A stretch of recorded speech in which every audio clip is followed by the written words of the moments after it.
আল্লাহ বাংলাদেশের দেশনেত্রী বেগম খালেদা জিয়া অসুস্থ, উলামায়ে কেরামের মহাব্বতে উনি চলতেন, উলামায়ে কেরামদের ভালোবাসতেন, আল্লামা সাইদি রহিমাহুল্লাহকে অনেক ভালোবাসতেন। আয় আল্লাহ আলেমদের মহাব্বত করতেন।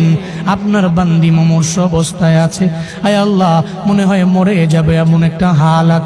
আয় আল্লাহ এই ক্লান্তি লগ্নে ওনার বাঁচার বড় দরকার, আপনি হায়াতে তৈয়বা দান করে দেন আল্লাহ। আয় আল্লাহ জীবনে উনি যে ভালো কাজগুলো করেছেন, আয় আল্লাহ এই ভালো কাজের উসিলায় আপনি সিখতে আফিয়ত দান করেন। আয় আল্লাহ সিখতে আফিয়ত আজলা কামেলা নসিব করে দেন আল্লাহ। আয় আল্লাহ সারা দেশের মানুষেরা উনার জন্য দোয়া করে। কেন দোয়া করে? আয় আল্লাহ ভালো মানুষের জন্য দোয়া করে। আয় আল্লাহ যারা উলামায়ে কেরামকে মহাব্বত করেছে, আয় আল্লাহ আলেমদেরকে প্রায়োরিটি দিয়েছেন, আয় আল্লাহ উনি বলেছে উলামায়ে কেরামরা জঙ্গি না, জীবনও জঙ্গি হতে পারে না। বাংলাদেশের উলামায়ে কেরাম নিয়ে যে কথা বলতে পারে সে উলামায়ে কেরামের অবশ্যই শুভাকাঙ্ক্ষী। আয় আল্লাহ এই জন্য আমরা উলামায়ে কেরামের আপনার দরওয়াজায় হাত বাড়াইলাম।